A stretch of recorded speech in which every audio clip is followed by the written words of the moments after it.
ngày nay mà mưa chặt ca và chặt ti ô đào fly đó rồi fly rồi mà câu mua ô mình đi nắp ngon này tôm này rồi vậy ô fly đó này fly ô mà đi câu mía lút ngon rồi ô em mong em này mà câu mà lừa nè ô fly đó là fly mà câu đọp thầy crop đó này fly xa môn xa khơi này mà câu biết rồi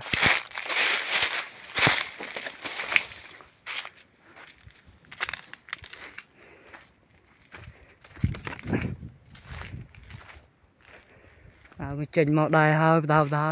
này fly này câu mía lo mà này tùm chênh ra khơi này câu mà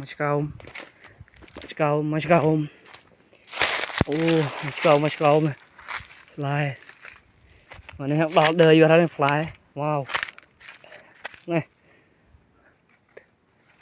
mà này